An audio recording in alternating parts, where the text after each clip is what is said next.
Okay, so as promised, I said that I was going to try this one time and see how it happens, if it works, or if you guys agree with anything that I had to say. So, here we go. Um, this last Sunday, as we all know, was Easter, a time in which we celebrate the resurrection of Jesus Christ, which is a monumental accomplishment in the Christian faith. This is something that is celebrated because this is the evidence of the grace that we are given and the forgiveness that is given unto us.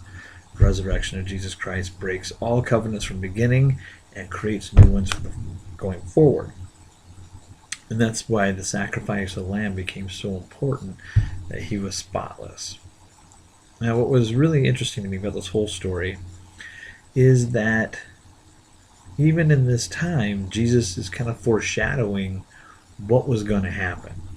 What I mean by that is that you watch his ministry throughout the time in all the Gospels, and Jesus is performing miracles and doing things, trying to prepare the disciples for what is going to happen.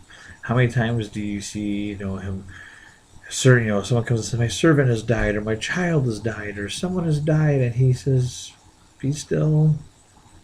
He goes and touches them and says, "Rise and walk again." And it just happens. And every time it happens, people are just amazed that this happens, just shocked. They can't get over it. But Jesus is doing something besides, raising the dead. He's trying to prepare his disciples for what's going to happen, what's going to transpire. It's like the ultimate foreshadowing of what's going on, because his death and the way in which it happens is actually foreshadowing for later. We'll get to that in a second. So you lead up to the events that lead to this. Is, he resurrects the dead. Lazarus is the one that stands in my mind as, this is the pinnacle of great deeds, because this is someone that he cared about. This is someone that not only did he care about, but Mary cared about. And so Jesus, roll away the stone, and Lazarus come forth. This is an exact replica of what he's going to do, in just a different way. I mean, you think about it, Jesus put into the tomb, the stone gets rolled away, Jesus leaves. His body's not there. There's no one there to witness it. But this is exactly how it goes down. And so he tells the people, remove the stone, Lazarus come forth. Lazarus comes out, and the disciples are astounded. Jesus the whole time is setting them up for, this is what's going to happen to me. And I want you to be prepared for it. So as we go through that day, leading up to it, two very significant things happen. One is that Jesus tells the disciples, tells them, this is what is going to happen. He explains it to them. And the two things that stand out in this is that he looks at them and says, one of you is going to betray me. And one of you is going to deny me. And he tells them that. And then what's really fascinating is Peter is like, well, I'll never deny you, Lord. And Jesus says, yes, you will. When the rooster crows 3 times, you have denied me. And what happens? Exactly as what Jesus says happens, comes to fruition. Judas Iscariot betrays him, Peter denies him, and then the tragedies befall. And as that day rolls on, even Jesus' enemies are trying to save him. Pilate saying, this man has done nothing wrong. Why do you want him dead? I have no fault with him. I have no qualm with him. This isn't my war. Why do you want him dead? His own people crying for the death of Jesus Christ.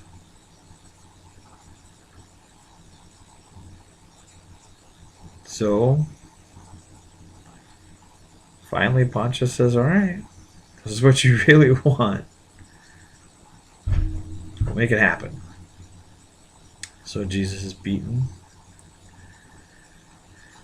He's hung between two thieves. One who denies his existence and the other one who believes without even seeing. Needs no proof. And as he's laying there, hanging there, his possessions being cast away by gambling,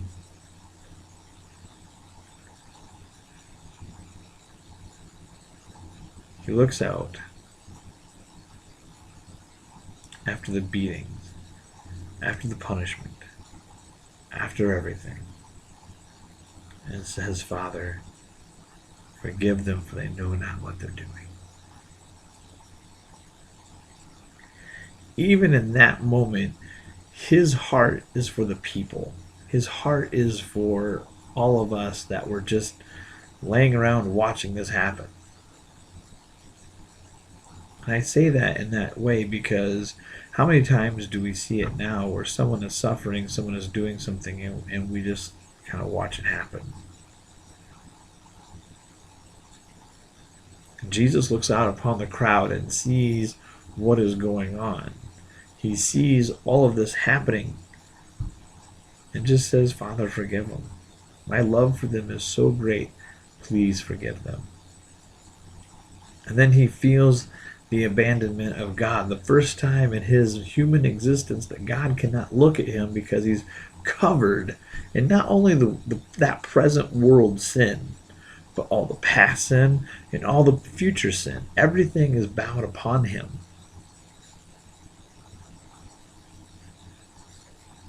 And then you think about the crown of thorns made from rose stems. One of the most beautiful flowers, the flower that signifies love, the red rose. And those stems, these stems of true, unadulterated love, are formed into a crown and placed upon his head. Yes, it was painful. Yes, his sacrifice was great. And that in itself, that little tiny detail, chosen, no doubtedly by God himself, to signify that I love you this much, that my son will bear the symbol of love on his head as he bleeds and as he's beaten, because I care about you.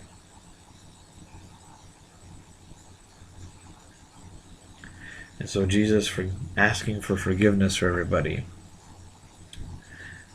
And I think that's something that gets lost on a lot of people, is that your one theme that goes from cover to cover of the Bible is grace.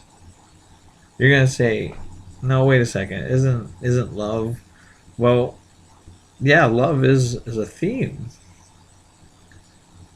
But it's because that he loves us so much that this grace is bestowed upon us even before Jesus' death. And we can talk about this further. You look at Abraham, given instructions, and says, hey, when you go into Egypt, you tell them Sarah is your wife and they'll leave you alone. He disobeys. Says, this is my sister. Well, then what happens? The Pharaoh gets involved, and then the truth comes out. And Pharaoh says, if I would have known this, I would never have touched her. What is wrong with you? Get out of my country. And then we look at Moses, who several times made mistakes, and God forgave him, passed that grace through him to continue on. Remember that Abraham was made a covenant that his line would produce the chosen one. The Lamb of God would come from Abraham's line. Abraham wouldn't see it, but it was his line that was going to produce the Lamb. And then you get about halfway through the story, you have Samson who makes a big mistake, but what happens? God redeems him at the end. And then you have David who commits a huge crime in the middle of the line. The seventh generation is David. And he commits this big act of sin. And God says, you know what? I'm going to continue this line. Yes, there was a consequence, a severe consequence, but the line carried forward. And you keep going through that line, and you see that grace. You just see the grace going through that God says, you know what? I can forgive this. And it's when Jesus' death occurs that we no longer have to sacrifice animals to accomplish what God had set forth. That covenant's broken. And then even after Jesus, we continue to read about the grace that's given. Look at Peter, the one who denies Jesus, yet is considered the greatest of all of the disciples.